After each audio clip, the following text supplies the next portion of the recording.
হাসিনার দল যতই লাফালাফি করুক তারা বাংলাদেশের রাজনীতিতে ফিরতে পারবে না।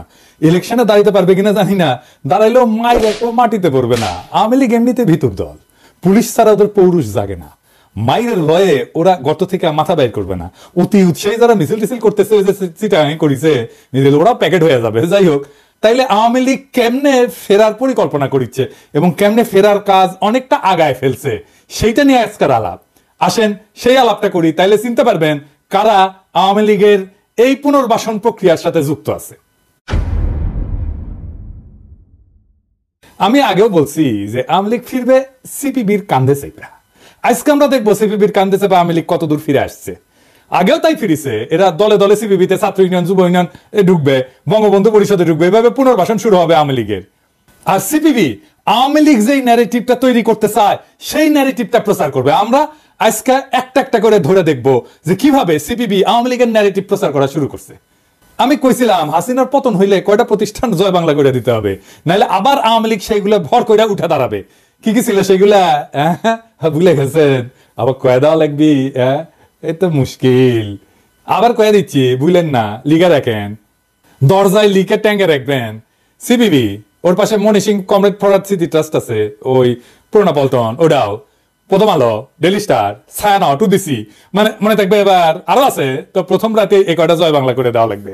ডেইলি স্টারের মাহবুজা নাম, আমি আসিচ্ছি আবার আরেক এপিসোড নিয়া, বেশি বাইরে গেছে। আমি ওই ডেইলি স্টার জয় বাংলা করার বৈধতা তৈরি করে দিব। ডেইলি স্টার যে জয় বাংলা করাটা বৈধ সেটা আমি প্রতিষ্ঠা করে দেব একেবারে। যাই হোক, সিপিবি ফিরে আসি, পরে মাহফুজা নামরে ধরুমনি পরের এপিসোডে।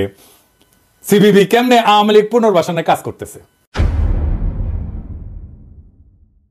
আপদ হইতেছে আওয়ামী লীগ আর বিপদ হইতেছে বিএনপি। এই তত্ত্ব আড়ায় মুজা সেলিম, মানে যে মুজাহিদুল ইসলাম সেলিম, ওই যে বাকশালের সময় যে মিছিল করেছিল, বাকশাল হওয়ার সময় রাজপথে আনন্দ উল্লাস করে মিছিল করেছিল, ওই মুজা সেলিম এবং তার অনুসারীরা ফ্যাসিস্ট হাসিনার 15 বছরের শাসনকে কোমল সমর্থন যোগায় গেছে। দেশের সেই মহাদুঃসময়ে এই ডাক্তার দিবালোক সিংহ, অধ্যাপক এম এম আকাশ এবং রুহিন হোসেন প্রিন্সদের সঙ্গে মোটামুটি সমঝোতা কইরা ফ্যাসিস্ট আওয়ামী লীগের সাংস্কৃতিক ফ্রন্ট হিসেবে রামানুসারী বাম রাজনীতি চালাই যেতে রণ সেলিমপন্থী গ্রুপদের খুব একটা অসুবিধা হয় নাই। এই এম এম আকাশের বিরুদ্ধে দ্বারাই কিন্তু আমি সিপিবি থেকে বহিষ্কার হই। জানেন এটা? জানেন না? সে যুগান্তরে লিখেছিল, এটা বিশাল লেখা। আবার মুছে ফেলিছে, মানে অপরাধী যেরকম অপরাধের চিহ্ন মুছে ফেলে না, ইনকে করে এম এম আকাশ যেটা লিখেছিল সেটা মুছে ফেলিছে। তো মুছে ফেললে কি হবে? আমার কাছে তো প্রিন্ট ভার্সন আছে। কি লিখেছিল দেখেন।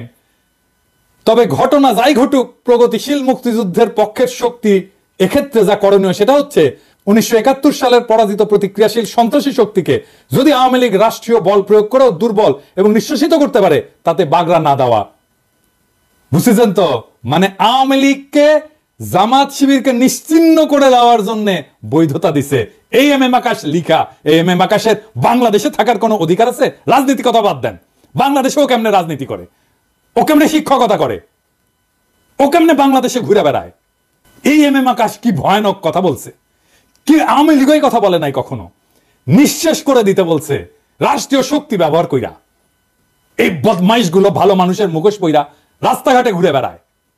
মরহুম হায়দার আকবর খান, রনোয়ার সেলিমরা চাইছিল সিপিবির গণসম্পৃক্তি বাড়ায় ফ্যাসিবাদের সাথে দূরত্ব তৈরি করতে।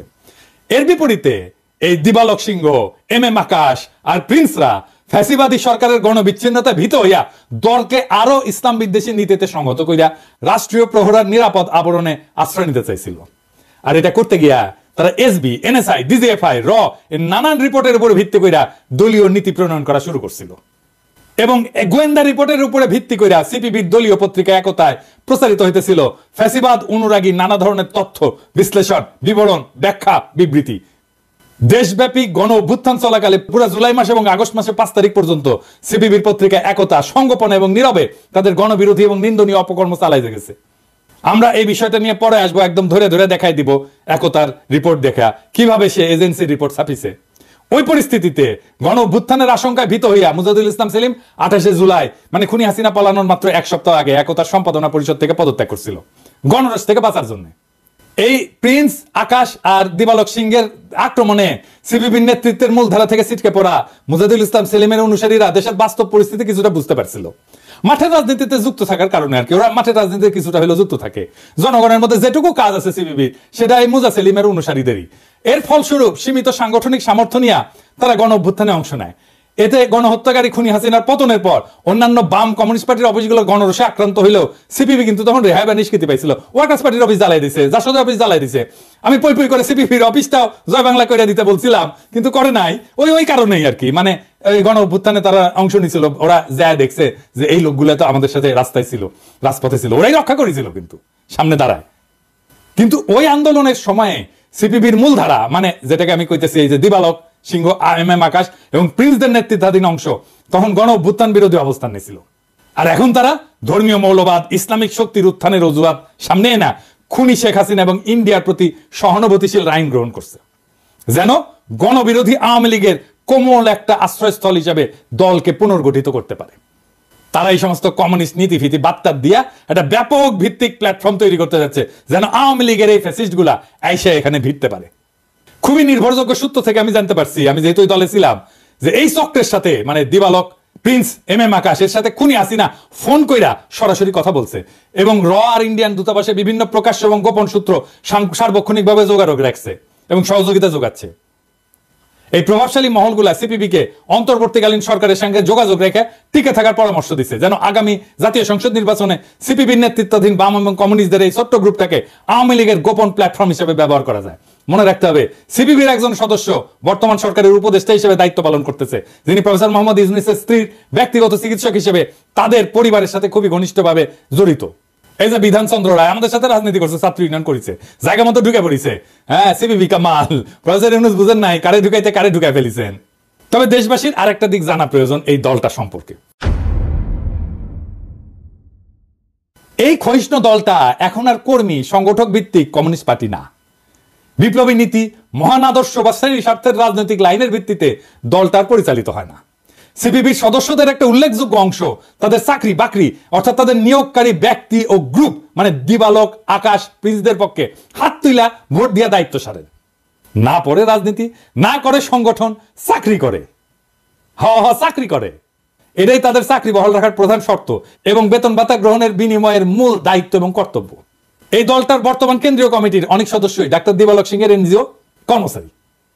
দিবালক সিংহ একটা জাতীয় ভিত্তিক এনজিও প্রতিষ্ঠাতা এবং মালিক, যার নাম দুস্থ স্বাস্থ্য কেন্দ্র। এই দুস্থ স্বাস্থ্য কেন্দ্রে হাজার হাজার কোটি টাকার ক্ষুদ্র ঋণ কর্মসূচি করে। এর মাঝে ক্যাশ টাকা, ইন্ডিয়ান টাকাও আসে, শোনা যায়, সত্য মিথ্যা জানি না। এগুলা দিয়ে নাকি পালে মণি সিংহের পোলা তার ক্যাডারদেরকে, মানে যারা তার পক্ষে হাত তুইলা ভোট দেয় আর কি কেন্দ্রীয় কমিটির মিটিং এ। দেখেছেন তো, এটা কমিউনিস্ট পার্টি। সেই কমিউনিস্ট পার্টি ক্যাঙ্কা ক্যাডার নিয়ে রাজনীতি করিচ্ছে, দেখেছেন তো। দুস্থ স্বাস্থ্য কেন্দ্রের মতো এরকম সব এনজিওর উপর রাষ্ট্রীয় নজরদারি এবং পর্যবেক্ষণ জোরদার করা উচিত এবং এইগুলাকে শক্ত নিরীক্ষা এবং হিসাবের আওতায় আনা জরুরি। কারণ দেশের রাজনীতি, সংস্কৃতি এবং তথ্য প্রবাহ নিয়ন্ত্রণের জন্য এদের আবরণ বা ছত্রছায়া এবং লাইসেন্স ব্যবহার করিয়া সহ বিভিন্ন শত্রু দেশের অর্থ, টাকা করি, গোয়েন্দা এজেন্ট এবং বিশেষজ্ঞ আমাদের প্রিয় মাতৃভূমির মধ্যে ঢুকে পড়া দেশের 12টা বাজায় দেয়। এই জন্যই আমাদের স্বাধীনতা, সার্বভৌমত্ব, জাতীয় মর্যাদা, আঞ্চলিক অখণ্ডতা, গণতন্ত্র চর্চার দ্বারা বজায় রাখতে আমরা বারে বারে ব্যর্থ হই। সিপিবিতে যদি দিবালক, প্রিন্স আর আকাশদের আধিপত্য প্রতিষ্ঠিত হয়, তাহলে ধরে নেবেন আওয়ামী লীগ সামে ঢুকে যাবে পলিটিক্সে। সামনের ইলেকশনে মেলা সিট পাওয়া যাবে। আর সংখ্যানুপাতিক নির্বাচনের ব্যবস্থা যদি হইয়া যায়, তাহলে তো কথাই নাই। আই প্রিন্স কইতেছে কোনো ইন্ডেমনিটি দেওয়া যাবে না, মানে এমনকি 19 সেপ্টেম্বর কইতেছে যে প্রত্যেকটা হত্যাকাণ্ডের বিচার হইতে হবে, ক্ষমতাসীনরা দায় এড়াইতে পারবেন না। মানে বুঝিছেন তো, বিপ্লবীদের ধরে ধরে বিচার করবে।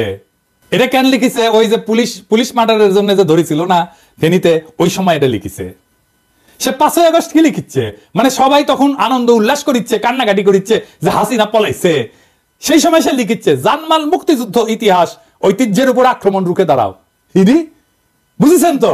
তার মানে আওয়ামী লীগ যেটা কইতে পারেনি সেটা প্রিন্সকে দিয়ে কয়াইছে। আর ওই হারামজাদা এখনো রাজনীতি করে বাংলাদেশে বৈশা বৈশা, তা আবার পুরনো পল্টনে ঢাকায় বৈশা ওই হারামজাদা রাজনীতি করে। আপনারা করতে দিলে তো করবেই। বিপ্লবীদের বিচার চাইতেছে, আবার কয় 7ই মার্চের ছুটি বাতিল করা যাবে না। কইতেছে সরকারের বিভিন্ন সিদ্ধান্ত নিচ্ছে কাদের পরামর্শে, মানে ওর পরামর্শ নিতে হবে। তুই কে রে? তুই কে? লিখেছে ঐতিহাসিক 7ই মার্চ 4 নভেম্বর সংবিধান দিবস আমাদের ইতিহাস ঐতিহ্যের অংশ, এসব অস্বীকার করা অগ্রহণযোগ্য এবং নিন্দনীয়। বালটা ঠিক করিছে। আবার দেখেন পান্নার সাথে মুক্তিযুদ্ধ বিরোধী শক্তিকে রুখে দাঁড়ানোর ডাক কাম করলে শুরু হয়ে গেছে, বুঝেছেন?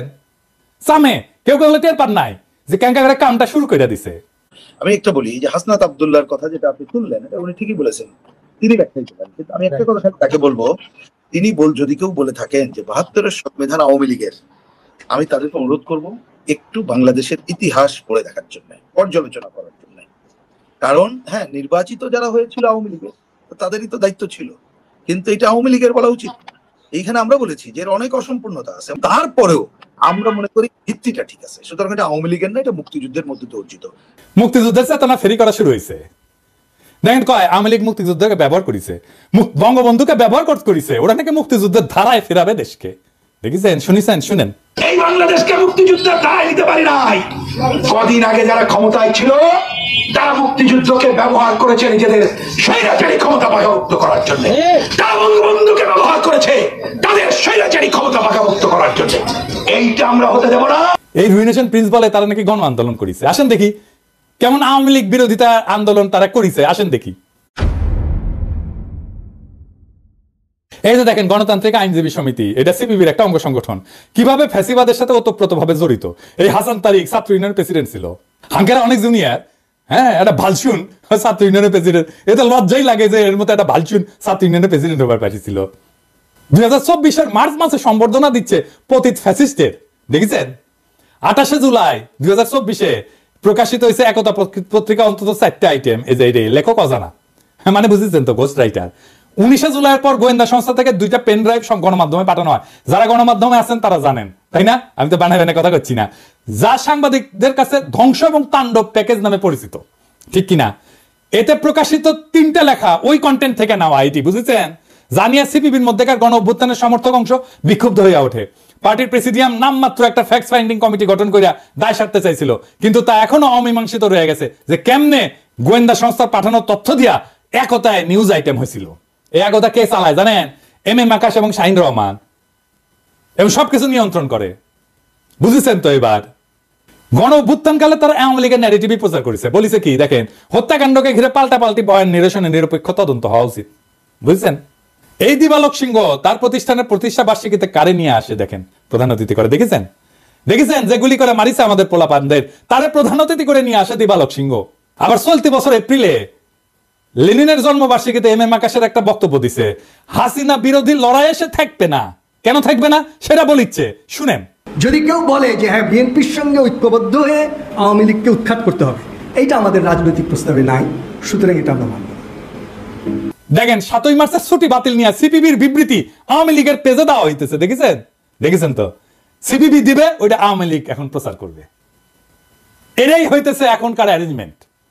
আর একটা জিনিস দেখেন, সিপিবির একটা ভয়ঙ্কর অপকর্মের নমুনা দেখাই। শেখ হাসিনা জামায়াত নিষিদ্ধ করলো, এরপর সিরাজগঞ্জের প্রদীপ ভৌমিক হত্যাকাণ্ড হইল। সিপিবির নেতৃত্বের সাথে সাথে ঘোষণা করে দিলেন বিএনপি জামাতের খুনিরা প্রদীপ ভৌমিককে হত্যা করছে। পত্র পত্রিকা সহ সকলে বলছে দুর্বৃত্তরা হত্যা করছে প্রদীপ ভৌমিককে। সিপিবির বর্তমান নেতৃত্ব তখন নিশ্চিত যে শুধু জামাত না, শুধু বিএনপিও না, একেবারে জামাত বিএনপি একসাথে যৌথভাবে প্রদীপ ভৌমিককে হত্যা করেছে। আর মির্জা ফখরুল এই সিপিবির সাথে লটকালটকি করার জন্য একেবারে দেওয়ানা হয়ে গেছে। দেখেছেন? কারে কি করবেন, বুঝছেন? একদিকে ধরি তার একদিক দিয়ে দেখি ফাল পারে, মানে 1 কেজি ব্যাংকে যেমন আপনি এটা মাপতে পারবেন না দাড়িপাল্লার মধ্যে, একটার পর একটা লাভ মারবি, দেখবেন এই যে সিপিবি ধরি আমরা মির্জা ফখরুল যে পীড়িত করতে যায়।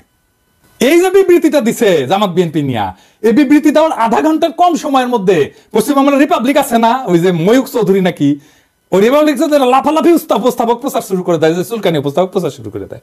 অন্যদিকে আমরা একটা বিরাট ঝুঁকির মুখে পড়ি। ওই রাতে হাসিনার লোকজন আমাদের যদি খুঁজে খুঁজে হত্যাও করতো, আলটিমেটলি দায় গিয়ে পড়তো জামাত বা বিএনপির।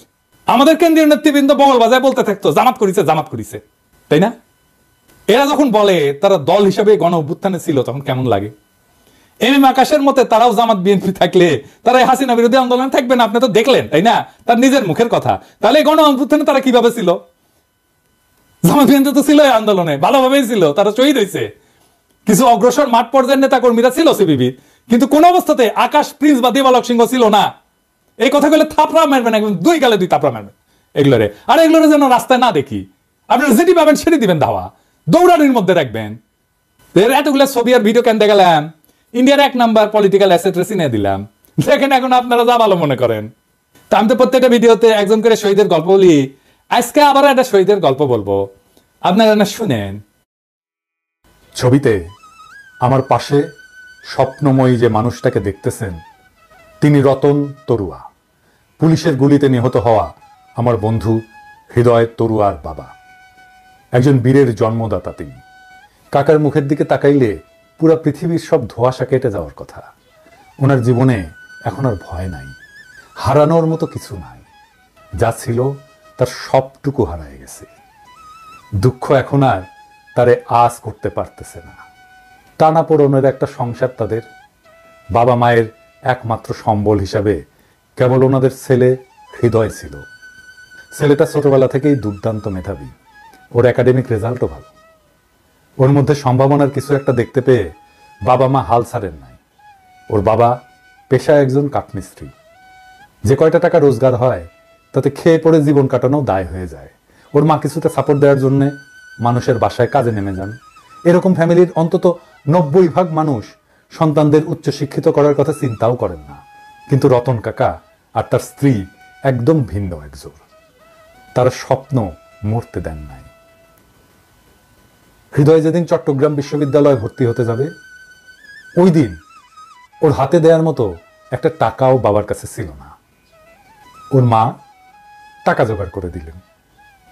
মায়ের কাজ করে জমানো কিংবা কারো কাছে থেকে কাজের অগ্রিম নেওয়া বেতনের টাকা। এরপর হৃদয় টিউশন করেই নিজের ভরণ পোষণ চালাতো। ওর বাবার কাছ থেকে কোনোদিন একটা টাকা চায় না। হৃদয় বুঝতে শিখছে অনেক আগেই। ও জানতো টাকা চাইলেই বাবার দুর্দশা। এই দুর্দশার সমাধান হয়তো এরপরে আরো ঋণ। হৃদয় বাড়িতে আসলে ওর মায়ের কলিজাটা বড় হইতো। কাজ করার আরো স্পৃহা জাগত। ও ওর মাকে আশ্বস্ত করত, আর কয়টা দিন মা, আমার পড়ালেখা শেষ হইলেই তোমার আর কোনো কষ্ট থাকবে না। এইসব সহ্য করা লাগবে না। কেহর বাসায় আর কাম করা লাগবে না মা। বিসিএস ক্যাডার কিংবা বড় অন্য একটা চাকরি তারপর ওদের জন্য অপেক্ষা করছে কেবলই সুদিন। ততদিনে রতন তরুয়া হয়তো একজন বড় অফিসারের বাপ, আর অর্চনা রানী হবেন পৃথিবীর সবচেয়ে বেশি শান্তিবিলাসী মা। কিন্তু ওসব হয়তো আর সত্য হয়ে ধরা দেয় না। সুদিনের অপেক্ষায় থাকতে থাকতে ওনারা দিনই হারিয়ে ফেলেছেন। জীবনে এখন কেবল ঘোরতর রাত। রঙিন স্বপ্ন, সম্ভাবনা, আশা আকাঙ্ক্ষা সব এখন বিবর্ণ, ধূসর আর বিদঘুটে হয়ে গেছে। যেন ওনারা লাভের আশায় ব্যবসায় নেমেছিলেন, আর মাঝপথে একটা বুলেট এসে ওনাদের পুঁজিটুকু কেড়ে নিল। কোটা থাকলে হৃদয় চাকরি পেত না। কোটা সংস্কার করতে গিয়ে এখন আর হৃদয়টাই রইল না। এটা বললাম কেবল একটা হৃদয়ের জীবন। এরকম বহু হৃদয় থমকে গেছে। বহু রতন তরুয়া আর অর্চনা রানী সর্বহারা হয়ে গেছে। ওদের নিঃশ্বাসের সাথে বন্ধ হয়ে গেছে হাজার রকমের আশার দুয়ার। না খেয়ে দিনের পর দিন পার করেও যারা স্বপ্ন মরতে দেন নাই, তাদের স্বপ্ন মেরে দিয়ে গেল ঘাতকের এক একটা বুলেট। এমন হাজারো রতন তারুয়ার রক্ত পেরিয়ে বাংলাদেশ ফ্যাসিবাদ মুক্ত হয়েছে। সেই বাংলাদেশে নামে বেনামে ফ্যাসিবাদী আওয়ামী লীগের প্রেতাত্মাদের রাজনীতি করতে দেওয়া হবে না। যারাই করতে আসবে সেই পতিত রাজনীতি, তাদের গণপ্রতিরোধ করা সকল দেশপ্রেমিকের কর্তব্য। ইনকিলাব জিন্দাবাদ।